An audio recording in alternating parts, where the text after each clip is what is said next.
anggota Komisi 10 sudah menyampaikan, pimpinan juga sudah menyampaikan pendapat dan saran. Selanjutnya kami persilahkan Pak Menteri untuk menyampaikan tanggapan dari pertanyaan, kemudian saran serta pendapat yang sudah disampaikan oleh Bapak Ibu pimpinan dan anggota Komisi 10. Jadi sudah banyak sekali Pak Menteri.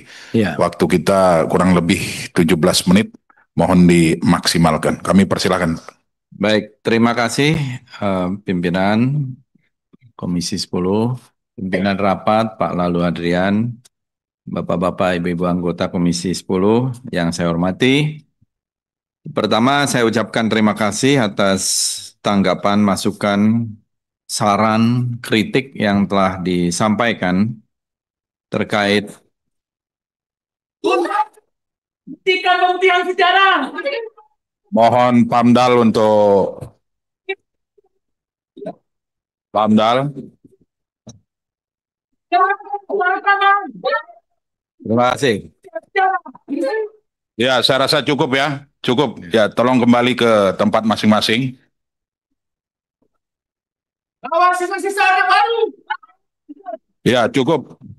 Pamdal tolong diamankan. Pamdal tolong diamankan. Cukup. Ya, silakan kembali ke tempat masing-masing. Pamdal tolong diamankan. Kami persilakan Pak Menteri untuk Baik, lanjutkan. terima kasih. Pertama tentu terkait dengan anggaran.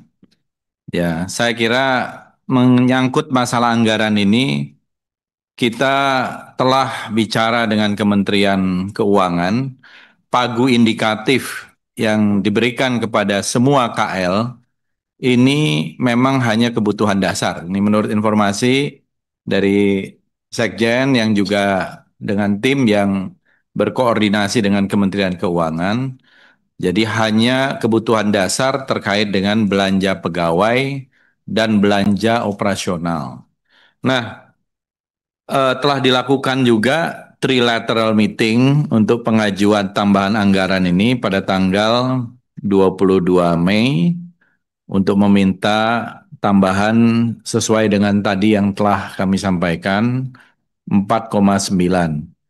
Jadi tentu ini eh, memang sesuatu yang sangat penting sekaligus menjawab beberapa pertanyaan mungkin tidak secara kronologis gitu ya. Tapi banyak tadi tanggapan masukan yang terkait dengan anggaran. Jadi kita harapkan tentu pagu indikatif ini memang bukan yang final, tetapi pola yang diberikan oleh Kementerian Keuangan hanya memberikan pagu indikatif yang sangat dasar sekali terkait dengan belanja pegawai dan belanja barang ya. Nah, Belanja operasi. maaf. Jadi belum ada program, belum ada kegiatan. Nah, ini yang kemudian dilanjutkan dengan trilateral. Tentu saja ini bukan refleksi dari postur anggaran yang sesungguhnya.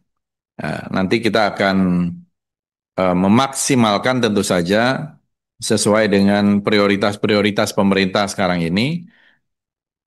Dan terkait dengan realisasi, sebagaimana tadi telah juga kita maklumi bersama, realisasi anggaran ini karena blokir baru dibuka pada bulan Mei, tentu saja eh, belum maksimal. Dan juga memang ada beberapa pendekatan kita ini terkait line base dan juga performance base dalam budgeting kita. Kita eh, memang berada di dalam satu rezim anggaran yang line base budgeting gitu ya. Bagaimana menghabiskan anggaran secepat-cepatnya. Nah, kita ingin di Kementerian Kebudayaan selain tentu penyerapan anggaran itu penting, tetapi bagaimana performance lebih penting lagi ketimbang penyerapan anggarannya. Karena saya kira kalau menyerap anggaran saja sih saya kira sangat mudah. Nah, tetapi bagaimana performance-nya gitu. Jadi performance based budgeting ini menurut saya juga sangat penting dan saya ke dalam kepada semua rekan-rekan di eselon 1, eselon 2, performance base ini harus melebihi dari target gitu, bukan mengurangi dari target. termasuk di dalam pola awal itu dengan adanya public-private partnership, dengan anggaran yang bisa kita efisiensikan, misalnya kalau kita bisa merenovasi, merevitalisasi satu situs budaya, tapi kalau kita bisa efisienkan, mungkin bisa jadi 5 situs cagar budaya, kira-kira begitu. Jadi lebih banyak kita ingin menekankan juga performance base budgeting kita supaya hasilnya itu lebih banyak. Dengan keterbatasan anggaran yang ada, sesuai dengan amanah dari Bapak Presiden, bagaimana kita mengefisienkan anggaran tetapi impact-nya lebih besar daripada anggaran yang ada. Jadi bukan hanya sekedar menghabiskan anggaran saja.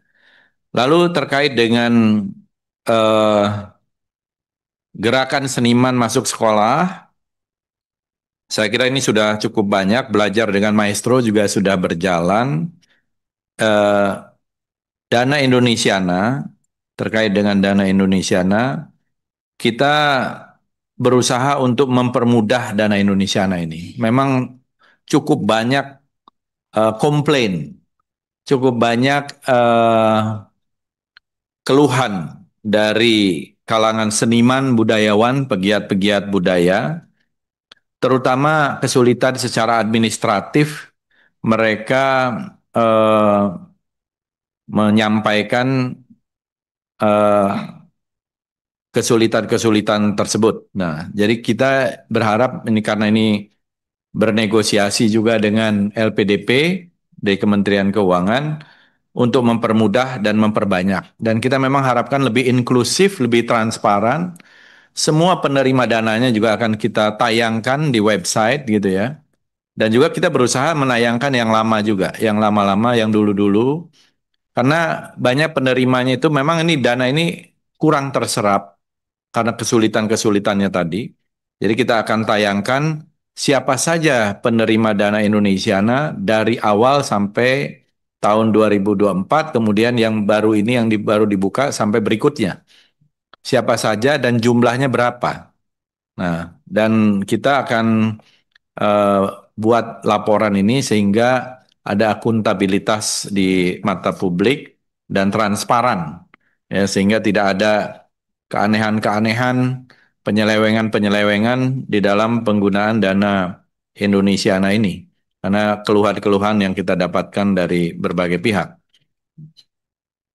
Kemudian juga terkait dengan pegawai yang tadi disampaikan oleh Pak Boni, kita memang juga mengalami hal yang sama. Ada yang pegawai yang diterima di kita, tetapi mereka kemudian masuk di tempat yang lain. Ini saya kira ada anomali dalam proses P3K ini. Jadi yang sudah lulus passing grade dan memenuhi formasi eh, dan diterima pada posisi yang diterima. Jadi ada yang di kita, tapi ada yang juga di luar kita. Padahal kita juga membutuhkan. Tetapi ini anomali ini yang memang terjadi di semua KL mungkin ya, terkait dengan P3K ini. Nah, jadi apa ada istilahnya tuh jalur optimalisasi diterima tapi tidak pada posisi yang dilamar, tapi di posisi yang masih kosong. Nah, ini kebijakannya bukan di Kementerian Kebudayaan, kebijakannya di BKN, di kepegawaian. Jadi jalur optimalisasi itu mungkin yang akhirnya bagaimana menyerap dulu mereka, tetapi tidak di kita. Padahal kita justru membutuhkan. Misalnya saja termasuk juru pelihara dan lain-lain yang memang kita ingin tingkatkan. Karena di juru pelihara kita ini eh, gajinya atau honornya bukan gaji ya, itu terlalu rendah. Kalau tidak salah Tadinya 1 juta, sekarang 1,3. 1 juta rupiah sebulan, gitu ya. Kemudian sekarang menjadi 1,3. 1,3 juta rupiah. Bayangkan, ini ada yang menjaga situs-situs budaya yang sangat penting gitu ya. Dan kita berusaha untuk P3-kan mereka itu, tetapi mungkin baru berapa persen ya kita datanya. Jadi kita berusaha agar mereka mendapatkan satu remunerasi yang layak sebagai juru pelihara situs-situs yang sangat berharga bagi kita.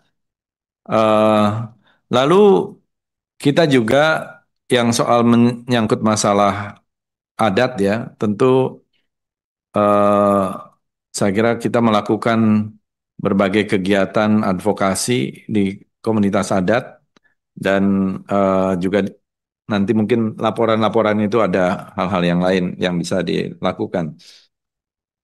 Dan yang paling banyak tentu saja komentar, masukan, kritik tentang penulisan sejarah.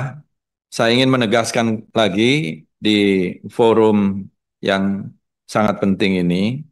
Oh ya, sebelumnya mungkin soal repatriasi.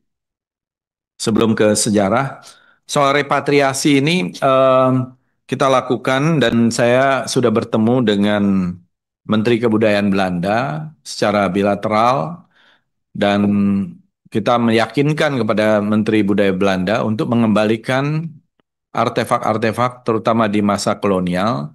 Itu memang mereka juga membentuk satu tim yang namanya adalah CCC, singkatan dari Colonial Collection Committee.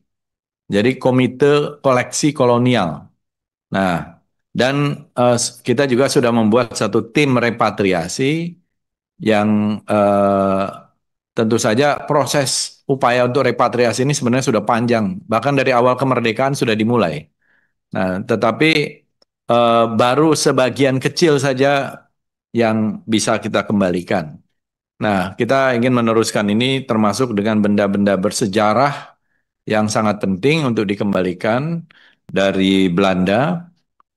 Misalnya yang terkait dengan pahlawan-pahlawan nasional kita di Ponorogo, Teku Umar, kemudian Imam Bonjol, itu semua memorabilianya dan sebagainya. Dan juga sebenarnya eh, artefak-artefak digital yang berupa naskah dan manuskrip yang jumlahnya cukup banyak. Artefak-artefak yang terkait dengan manuskrip ini mereka belum mau mengembalikan karena masih ada perdebatan di dalam komitenya mereka itu terkait dengan eh, bedanya antara yang manuskrip atau naskah dengan yang tangible seperti arca dan lain-lain atau keris atau benda-benda yang lain. Jadi mereka mau mengembalikan dalam bentuk digital. Kita tetap meminta secara fisiknya, tetapi mereka baru mau mengembalikan itu secara digital. Nah, kita berupaya untuk meneruskan ini dengan Kementerian Belanda. Menteri Belanda mengatakan pada prinsipnya semua barang yang bukan milik kami akan kami kembalikan. Itulah sikap dari Menteri Belanda setelah kita sampaikan keinginan-keinginan kita. Dan ini saya kira satu hal yang sangat menguntungkan kita juga. Lalu sebelum ke sana juga saya kira ada beberapa hal yang ingin saya garis bawahi, terutama terkait dengan eh, museum tadi. Kita ingin memperbaiki memang sejumlah museum, tetapi yang terutama adalah Museum Majapahit ya. Sekarang ini namanya tadinya adalah Pusat Informasi Majapahit. Kita selalu membesar-besarkan Majapahit, bukan membesar-besarkan, memang besar sekali peradaban itu. Tetapi kita tidak mempunyai museumnya. Nah, yang ada adalah Pusat Informasi Majapahit di Trowulan. Total museum yang sekarang ada di Indonesia itu sekitar 469 museum, terdiri dari museum pemerintah pusat, pemerintah provinsi, kabupaten kota, dan swasta maupun pribadi. Nah, sekarang ini yang mendapatkan DAK itu adalah museum provinsi dan kabupaten kota. Sesuai dengan grade-nya. Grade A itu 2 miliar, grade B itu adalah 1,5 miliar, grade C itu 1 miliar.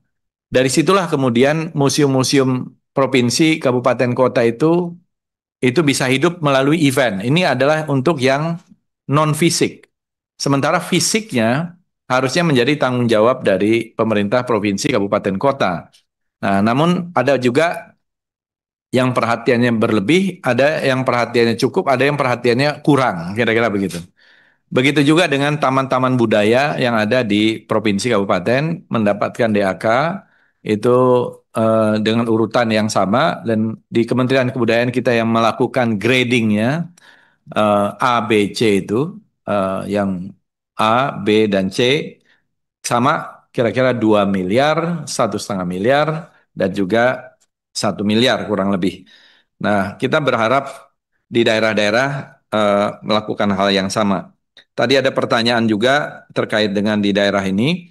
Jadi kami berkoordinasi sekarang dengan Kementerian Dalam Negeri. Saya juga sudah bicara di depan para gubernur, wakil gubernur, para bupati, wakil bupati dalam berbagai kesempatan untuk memaparkan program-program Kementerian Kebudayaan baik di Magelang, retreat maupun di IPDN kemarin untuk gelombang kedua dari retreat kepala daerah terkait hal-hal ini. Dan sebagian besar kalau kita lihat mereka umumnya sangat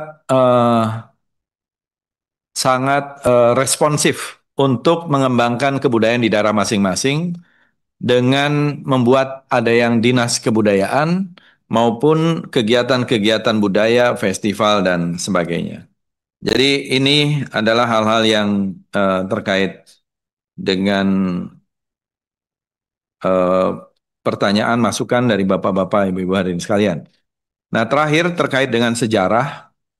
Jadi saya ingin menggarisbawahi kembali bahwa penulisan sejarah ini merupakan sebuah program, bukan satu program yang baru sebenarnya, tapi merupakan program kelanjutan. Pada periode lalu dibuat juga yang namanya kamus sejarah. Agak bermasalah kamus sejarah itu. Dan akhirnya memang diprotes. Karena ketika di dalam kamus sejarah itu, bahkan tokoh sekaliber Kiai Haji Hasyim Asy'ari saja tidak masuk. Gitu. Saya termasuk yang memprotes sebagai anggota DPR waktu itu. Malah tokoh-tokoh Partai Komunis Indonesia lebih banyak ditonjolkan. Itu bisa dibuktikan. Di sini masih ada ketika itu. Dan akhirnya direvisi. Nah, penulisan sejarah yang kita lakukan sekarang ini adalah penulisan sejarah yang memang tidak pernah dilakukan karena bukan kamus sejarah. Yaitu maksudnya belum dilakukan pada periode yang cukup lama. Kita sudah punya yang namanya Sejarah Nasional Indonesia yang merupakan produk dari Kementerian Pendidikan dan Kebudayaan tahun 75, 76 yang memimpin juga satu sejarawan hebat yang namanya Sartono Kartodirjo, ya. Kemudian tahun 80-an juga sudah ada penambahan pemutakhiran. Kemudian ada juga satu lagi namanya Indonesia dalam Arus Sejarah. Jadi gagasan untuk menambah sejarah itu karena terakhir sejarah kita itu ditulis adalah tentang era Pak Habibie. Di era Bu Mega tidak ada, di eranya Pak Abdurrahman Wahid tidak ada, di eranya Pak SBY tidak ada, eranya Pak Jokowi juga tidak ada. Jadi terakhir ditulis dalam sejarah dari Direktorat Sejarah Kementerian Pendidikan dan Kebudayaan dulu yang kemudian hilang, dan sekarang baru setelah ada Kementerian Kebudayaan hidup lagi yang namanya Direktorat Sejarah. Ya, jadi setelah sekian lama hilang Direktorat Sejarah, kami pun termasuk yang waktu itu berusaha meyakinkan Pan RB karena tadinya juga ditolak adanya Direktorat Sejarah ini. Jadi kami yang meyakinkan, akhirnya hiduplah Direktorat Sejarah setelah sekian lama Direktorat Sejarah ini hilang. Apakah kita tidak menganggap sejarah kita ini penting? Ya. Nah, karena itulah kita menjadikan Direktorat Sejarah ini harus menulis sejarah atau mengupdate sejarah yang selama ini tidak pernah terupdate. Nah, sejarah yang terupdate terakhir itu bahkan pemilu pun adalah tentang pemilu tahun 1997. Tidak ada di dalam catatan sejarah yang dibuat oleh pemerintah tentang pemilu tahun 99 misalnya. Tidak ada hasilnya apa, latar belakangnya apa. Kemudian tidak ada pemilu tentang hasil-hasil pemilu dan juga kebijakan-kebijakan yang ditulis juga secara kronologis. Jadi ini adalah ya kita selalu mengutip bahwa sejarah ini penting, sejarah ini adalah bagian dari jati diri bangsa. Bahkan kita selalu mengutip founding father kita Bung Karno, jangan sekali-sekali meninggalkan sejarah dalam satu pidato yang sangat penting. Karena menurut saya justru kita ingin jangan sampai orang tidak tahu sejarahnya, terutama generasi baru, generasi muda. Nah, jadi sejarah, pertanyaan apakah harus ditulis atau kita lupakan saja sejarah kita? Ini adalah satu hal yang menurut saya eh, penting untuk kita angkat dan didiskusikan dan sangat terbuka untuk didiskusikan. Karena kalau tidak, kita akan kehilangan jati diri di tengah arus informasi yang begitu luar biasa, apalagi dengan sosial media dan distorsi-distorsinya yang begitu cepat kalau tidak ada pelurusan dari berbagai macam informasi itu. Nah, jadi memang landasan dari penulisan sejarah ini karena ada kekosongan di dalam penulisan sejarah yang cukup panjang, 26 tahun. Kita tidak mempunyai sejarah yang ditulis secara kronologis. Dan harapan kita adalah sejarah ini ditulis dengan perspektif Indonesia sentris tentu saja. Dan perspektif Indonesia sentris itu adalah perspektif kepentingan nasional. Kepentingan nasional kita tentu saja berbeda, misalnya kalau kita bicara tentang kolonial, berbeda dengan Belanda yang waktu itu juga saya sampaikan. Dalam perspektif Belanda, Soekarno dan Hatta itu adalah ya lawan, ekstremis, teroris bahkan. Bung Tomo disebut juga teroris oleh Belanda. Ya, nah, tapi bagi kita pahlawan.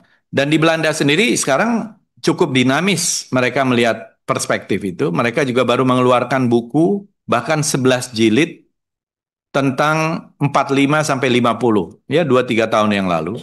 Dan mereka juga mulai merevisi misalnya tentang istilah-istilah. Kita menganggap tahun 45 sampai 50 itu adalah perang mempertahankan kemerdekaan. Tapi bagi Belanda ini adalah satu revolusi untuk melawan mereka.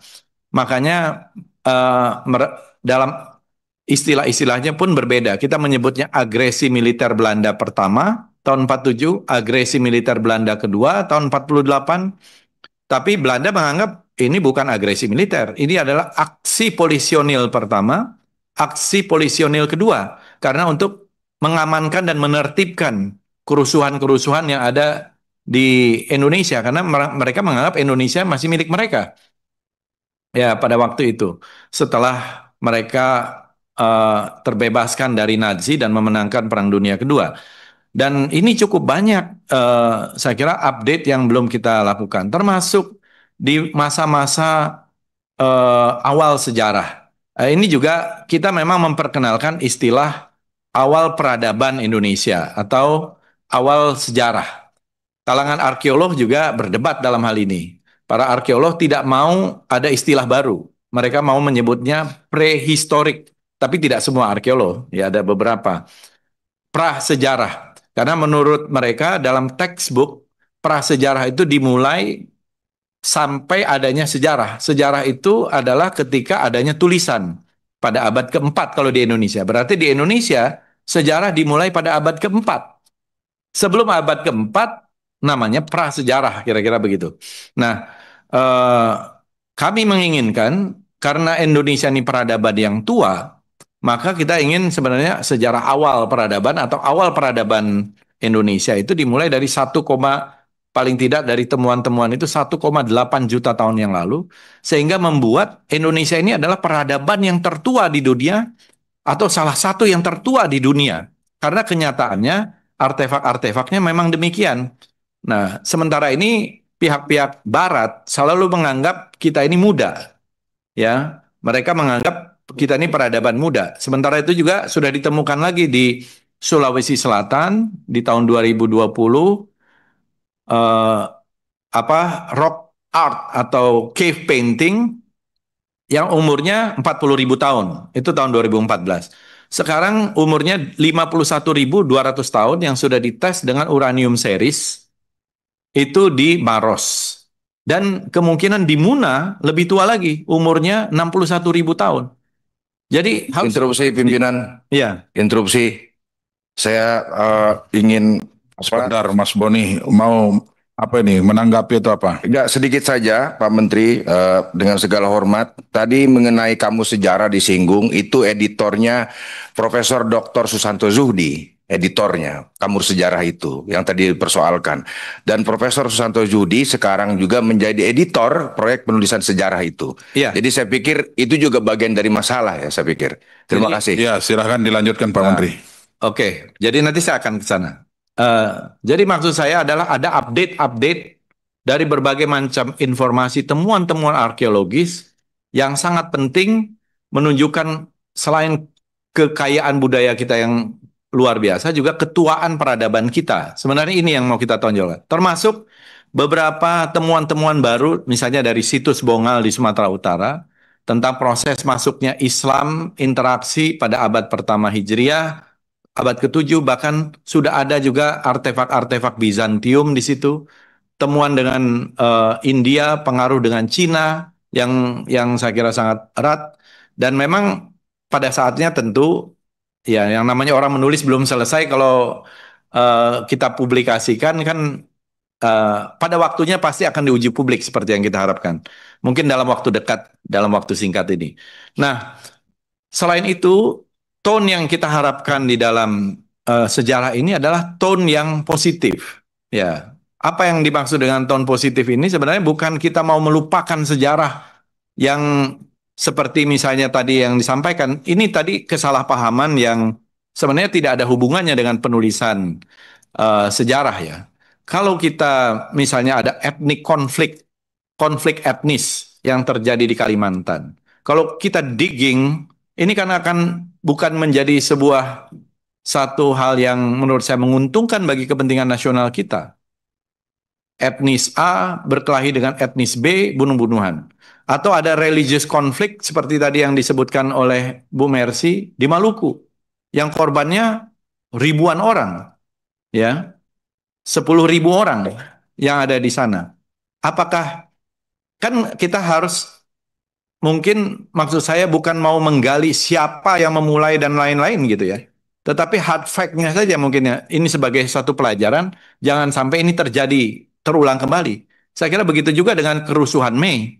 Kerusuhan Mei itu kan suatu kerusuhan yang telah menimbulkan banyak korban. Korban jiwa, korban harta, termasuk perkosaan, ya.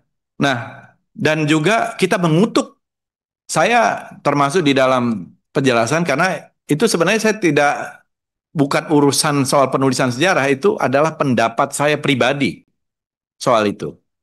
Soal massal itu, diksi massal. Kenapa? Massal itu sangat identik dengan terstruktur dan sistematis.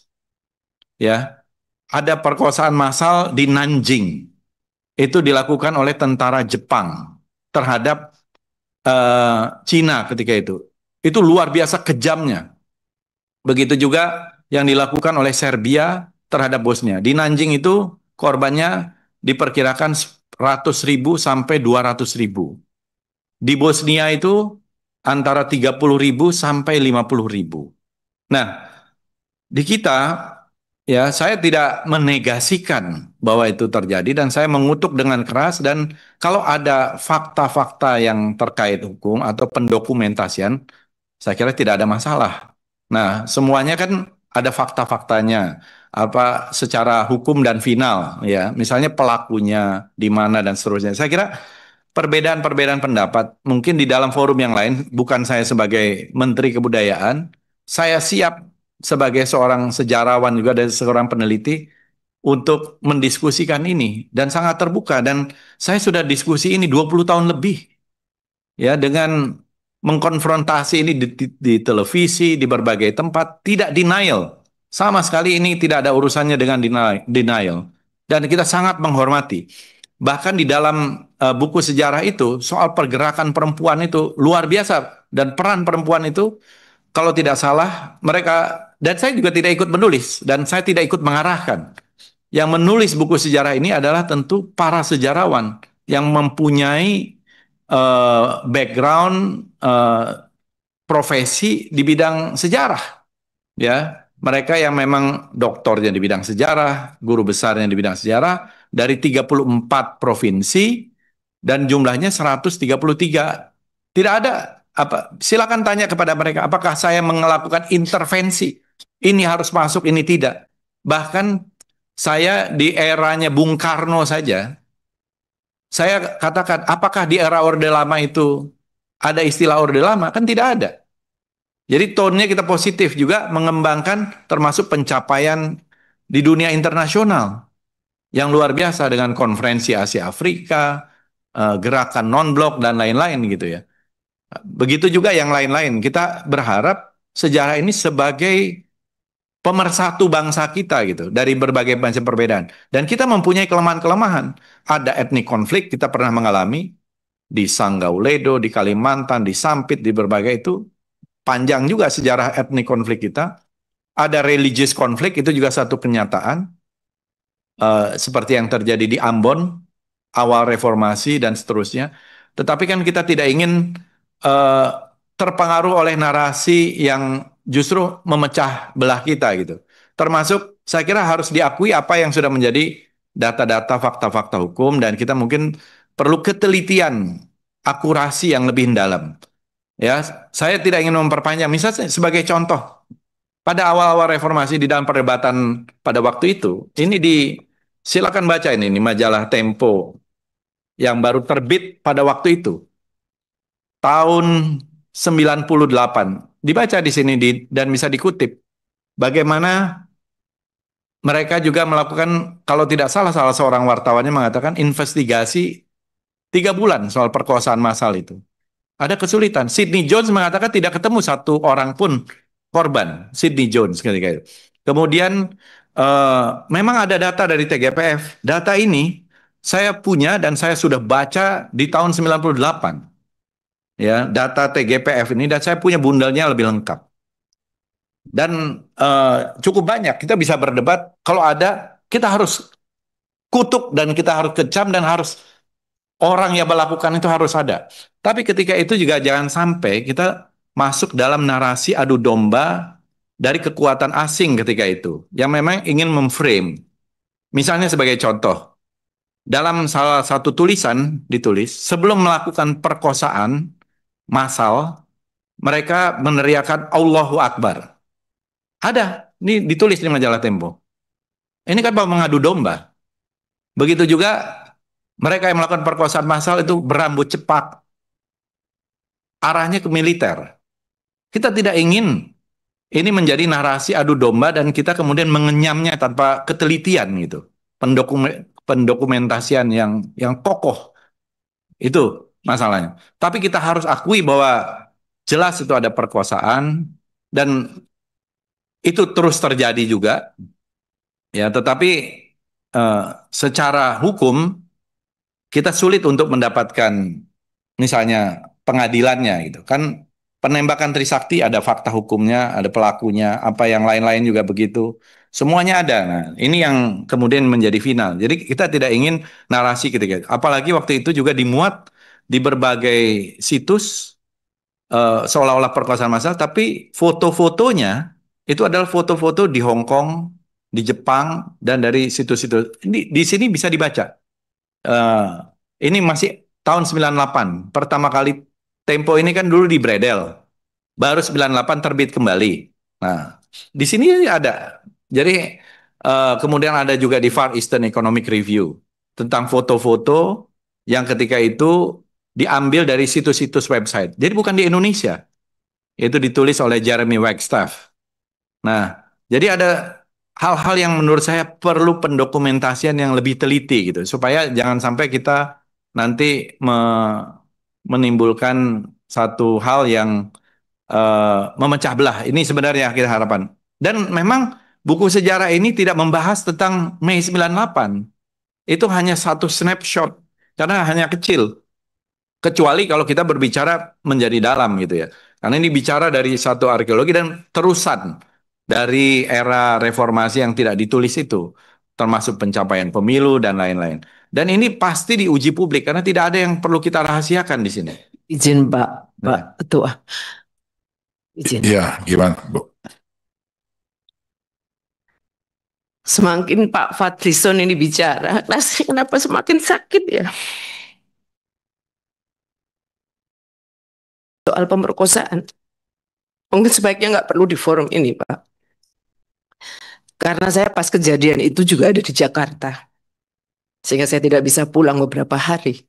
Tetapi ini semakin menunjukkan Pak Fadlizon tidak punya kepekaan terhadap persoalan yang dihadapi korban perkosaan. Sehingga menurut saya penjelasan Bapak yang sangat berteori seperti ini, dengan mengatakan Bapak juga aktivis pada saat itu juga justru akan semakin membuat luka dalam. Singkat saja Pak, jadi intinya memang peristiwa itu terjadi. Persoalan kemudian ada beberapa catatan yang Bapak berikan tadi. Mari. Terjadi, Bu. Saya Iya. mengakui. Iya, itu Saya yang mengakui. kemudian Bapak seolah-olah mengatakan Bukan, bahwa saya mengakui. Saya dalam penjelasan saya mengakui Iya. terjadi Pak peristiwa. Ketua, Pak Ketua. Sebentar, Bu. Sedikit, Jadi Pak Ketua. sebentar Sedikit, dulu. ya.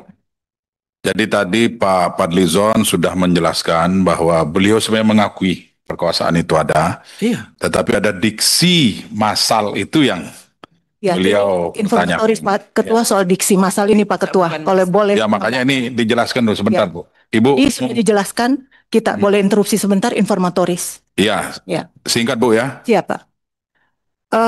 Saya ingin kita mengingat sejarah kasus Tribunal Court Yugun Ian Fu. Begitu banyak perempuan Indonesia yang diperkosa dan menjadi pampasan perang pada saat Jepang. Pada saat itu. Pada saat dibawa ke Tribunal Court, ada kasus, tapi tidak semua. Apa yang terjadi pada saat itu pemerintah Jepang menerima semua. Ini pemerintah Jepang. Duta besarnya itu sampai begini. Terhadap kasus Jugun Ian Fu. Kita bangsa sendiri kenapa begitu berat menerima ini. Ini kalau saya bicara ini kita sakit Pak. Saya termasuk bagian juga yang ikut mendata itu testimoni sangat menyakitkan. Kita bawa itu testimoni dalam desingan peluru. Aduh, Bapak bicara dari tadi itu saya itu menahan, sangat menahan. Dan bukan cuma kasus kekerasan 98. Bapak bilang TSM, Bapak bilang tidak terima yang massal. Pak, kebetulan sebagian besar itu satu etnis. Ini kita tidak ingin membuka sejarah kelam itu. Satu etnis. Kalau dia sporadik, bisa siapa saja. Satu etnis. Banyak cerita, Pak. Pada saat kita dari aktivis Maluku, Papua, Aceh, masuk sebentar, Pak, sebentar.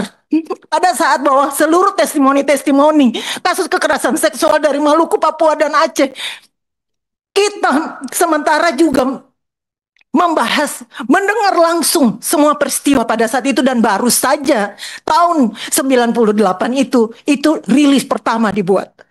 Bapak, dan ketika kita mendengar itu Pak, di luar kita hari itu bawa data-data kasus kekerasan seksual perempuan dari Aceh, Maluku, dan Papua. Kita 3 hari tidak tidur, tidak bisa makan karena terlalu kejam. Bapak bisa baca itu testimoni yang kami bawa. Baik, Ya, ini minta maaf kali. ya. Sangat terganggu. Apa susahnya menyampaikan? Bukan, Bu. Kalau CM dan soal massal, Pak, Bu. satu kasus saja sudah banyak. Lebih dari satu Saya kasus sependapat. itu. Duh, Kalau- Pak, masih kalau- menanyakan Iya. CM dan massal. Sebentar dulu, Korbannya 52. maaf, sebentar saya dulu. Itu manusiawi, Pak, minta maaf. Ya, Bu Mercy, saya rasa cukup ya, sudah tersampaikan pesan yang akan Ibu sampaikan. Silakan Pak. Ya, jadi Menteri Bu untuk melanjutkan. Mercy, kalau saya minta maaf, kalau ini terkait dengan insensitivitas dianggap insensitif. Tapi saya sekali lagi dalam posisi yang mengutuk dan mengecam itu juga. Dan ini tidak ada hubungan dengan kasus-kasus yang lain ya, karena maksud saya di Maluku atau di Aceh saya tidak tahu kejadian. Tapi jelas kita semua mengutuk hal-hal yang semacam itu dan mengecam segala macam kekerasan terhadap perempuan. Itu saya kira dalam posisi yang sama sekali tidak berbeda dalam soal hal itu.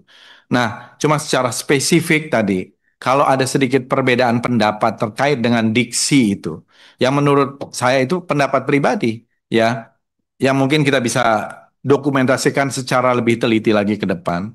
Ini adalah hal-hal yang mungkin bagian dari ya perbedaan-perbedaan data atau pendapat yang perlu kita lebih akurat lagi ke depan untuk mendatanya. Saya kira tidak ada maksud-maksud lain dan tidak ada kepentingan sebenarnya dalam hal ini untuk mereduksi kalau itu sudah menjadi sebuah kenyataan-kenyataan, apalagi ada dukungan dengan hukum. Dan memang orang-orang perpetrator ini, orang-orang pelaku yang semacam itu sampai sekarang pun saya kira harusnya bisa dihukum kalau misalnya memang bisa ditelusuri kelompoknya, pelakunya. Kan masalahnya itu belum menjadi sebuah fakta hukum, kira-kira begitu.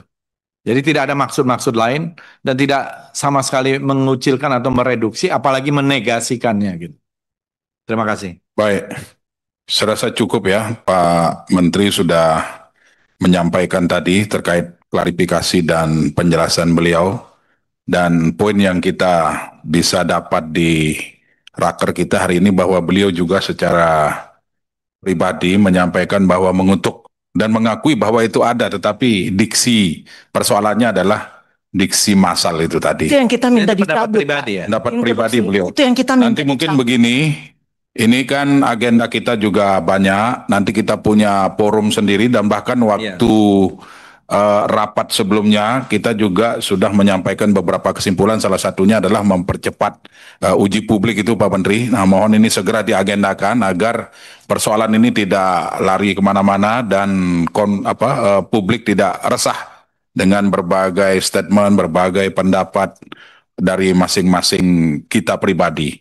Nah, ini perlu segera segera dihentikan ini dan perlu ada klarifikasi, dan tadi Pak Fadlizon sudah mengklarifikasi untuk pendalamannya nanti mungkin tatkala teman-teman anggota memiliki data, fakta dan sebagainya, nanti kita buat forum sendiri untuk lebih mendalami persoalan penulisan sejarah ini. Dan ini sedang berlangsung, belum selesai ini Pak Menteri kan, sedang berlangsung. Baik Bapak Ibu, tadi sudah kita dengarkan bersama penjelasan dari